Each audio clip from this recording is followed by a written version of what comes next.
Taller de Humanidades con las hermanas Lara. Hoy tratamos, dentro de la serie de entrevistas que estamos haciendo sobre el funcionamiento y la historia de las monarquías vigentes en Europa, de la monarquía noruega. Bienvenidas, ¿qué tal? Buenos días, Alba. Buenos días, ¿qué tal? ¿Todo bien? Sí, ya empezando 2018 con ganas y fuerza. Bueno, vamos a ver, ¿quién es el monarca actual de Noruega? Harald V y su esposa, la reina Sonia.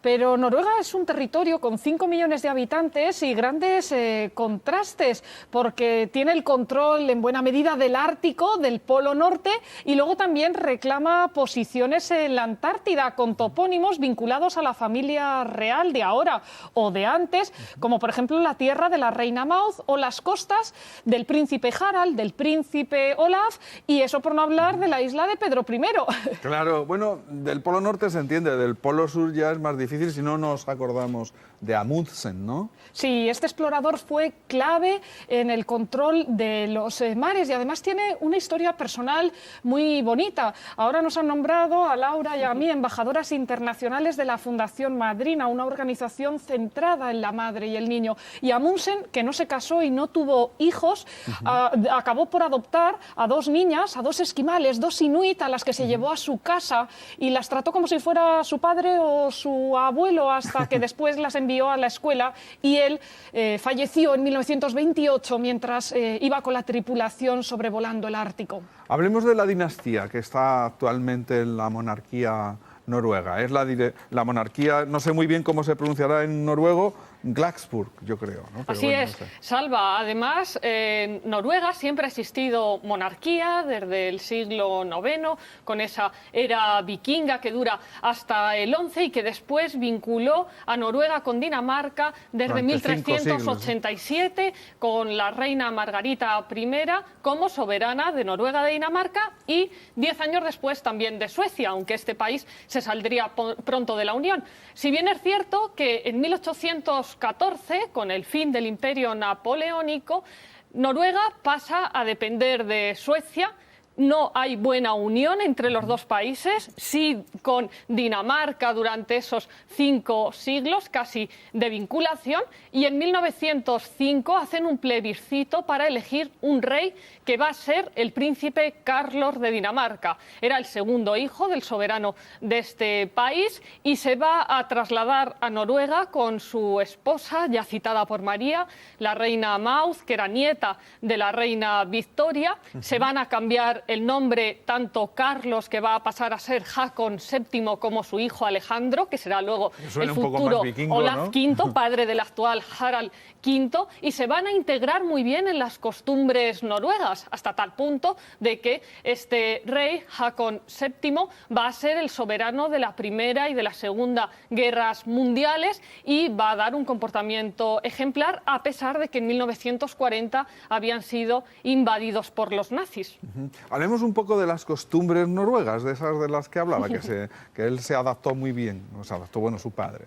Sí, todavía hoy hay personas que acuden a la oficina con unas agujas de punto en Noruega y también con unos esquíes. ¿Por qué? Pues porque durante las reuniones, mientras otro está hablando, te vas Para tejiendo no un perder jersey. el tiempo, ¿no? Y también porque al salir de trabajar o de clase, pues coges los esquíes y en el punto de nieve más cercano practicas el deporte favorito.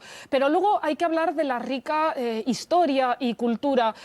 Munch, el autor de ese desesperado cuadro del grito, era noruego. También Ibsen, con la defensa de la mujer desde la dramaturgia en Casa de Muñecas. Y luego hay un cuento muy famoso de hadas noruego, que es el castillo de Soria Moria, que a partir del rescate de 3 princesas, pues realiza una alegoría de la búsqueda que todos realizamos de la felicidad. De hecho, Harald V es un poco también un rey de cuento de hadas, ¿no? Porque él se casó con una plebeya y fue una historia muy bonita vista desde hoy, pero en el momento bastante Tuvieron dramática, que luchar ¿no? mucho para casarse en 1968 en la Catedral del Salvador de Oslo. Ellos se habían conocido muy jóvenes, en la adolescencia, en un campamento de verano, pero Olaf V, el rey del pueblo, que siempre fue soberano viudo porque su esposa había fallecido ya en 1954, él empezó a reinar 3 años después, no entendía que su hijo se quisiera casar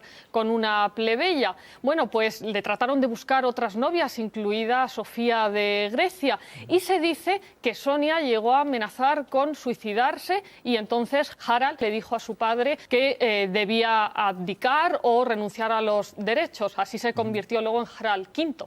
Hablemos de la sucesión. ¿Cómo es la sucesión en la monarquía noruega? ¿Quién va a ser la sucesora? Sí. Creo que es sucesora, Sí, sí, ¿no? sucesora. Desde 1990, en que se abolió la ley sálica, ya es posible que las mujeres accedan al trono. En 1991 es cuando Harald y Sonia pasaron a ser reyes. Lo que pasa es que no se aplicó esta medida con carácter retroactivo, de manera que la pareja, que tiene como primogénita a Marta Luisa de Noruega, que es mayor que Haakon Magnus, el que va a ser Haakon VIII, el heredero, pues Marta Luisa ya nunca ha reivindicado el trono, siempre dijo que cuando se ha empezado una carrera ya no se puede apostar por un caballo, y ella, de hecho, ha renunciado al título de Su Alteza Real, es solo Su Alteza, se casó con el escritor danés Ari Behn, después se ha divorciado, tienen 3 niñas, y ella ha montado un centro de espiritualidad, dice que puede ver al ángel de la guarda y que quiere ayudar a otras personas a fomentar las buenas vibraciones. Pero en el futuro, después de Haakon, la heredera será Ingrid Alessandra, que es la hija mayor de Mette-Marit en su matrimonio con Haakon. ¿Cuáles son las fuentes principales de riqueza de Noruega? El petróleo, es el tercer exportador de petróleo después de Arabia Saudí y de Rusia, también el gas natural y, por supuesto, pues tienen mucho negocio relacionado con la pesca. Ajá, porque antiguamente los noruegos principalmente eran eso, pescadores, ¿no? Y campesinos, porque en el siglo XIX se desarrolla toda una corriente que es el nacionalismo romántico vinculado al canto sobre el campo. ¿Y la Constitución cómo es? La Constitución noruega, ¿es parecida a la española? ¿Hay muchas diferencias? Hablemos un poco de ello. Bueno, lo más significativo es que es una constitución de 1814, de 2 años después que la Pepa en las Cortes de Cádiz. Y, de hecho, el 17 de mayo es el Día Nacional de Noruega. Es el día en el que se realiza esa fiesta, sobre todo volcada en los niños. Cosa curiosa que no haya un desfile militar como en otros estados. Además, que Noruega es el único país de Europa que tiene el servicio militar obligatorio para las mujeres. Y digo Europa y no Unión Europea porque en 1972 y en 1994 renunciaron a entrar. Ajá.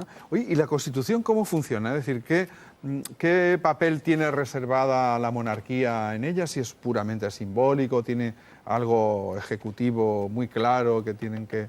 ¿Cómo es? Tiene un papel simbólico, el rey sí que preside el Consejo de Ministros, que se celebra cada semana, y también preside esa ceremonia de entrega del Premio Nobel de la Paz que se da en Oslo. Pero ha habido momentos en los que tenía más poder, porque hasta 2012 era el jefe de la Iglesia Evangélica Luterana, una iglesia que tiene obispos mujeres, bueno, obispas, diríamos entre comillas. De hecho, la que tiene el título de prelado, de jefa de los obispos de allí, Helga, es pastora, es una mujer.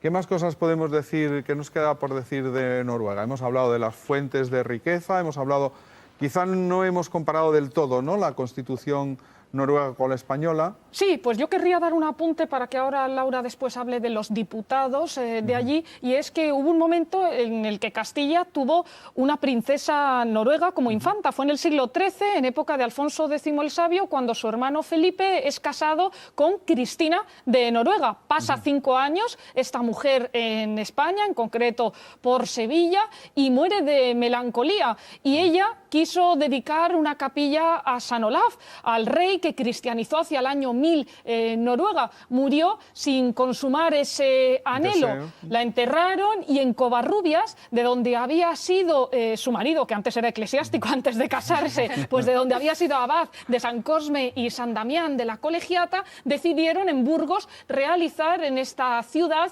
nuevamente en Covarrubias, ese monumento al patrón oficial de Noruega. Y eso fue no hace mucho, sí, ¿no? Sí, ya en el siglo XXI. O sea, en el 2011 me parece que hemos comentado antes.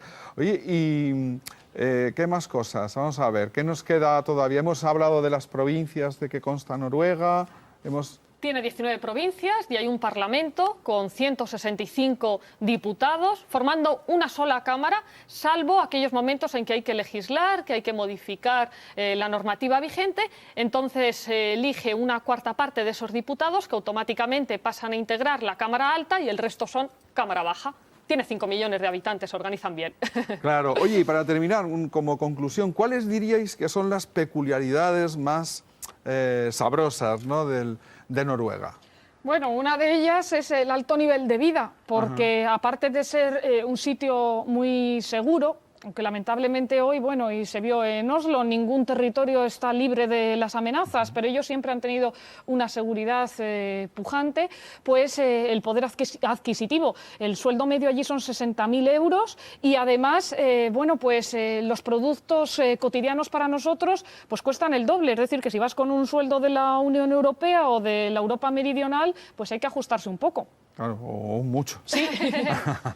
Ha sido un verdadero placer contar con vosotras. Muchísimas gracias. Nos vemos dentro de 15 días y seguimos hablando. Yo creo que ya estamos agotando las monarquías. No sé cuáles nos quedan todavía, pero sí, pues podemos recalar en la siguiente por España, por aquello pues, que es donde estamos. Para terminar y una con monarquía España. que ha incluido además todos los océanos. Muy bien, pues en eso quedamos.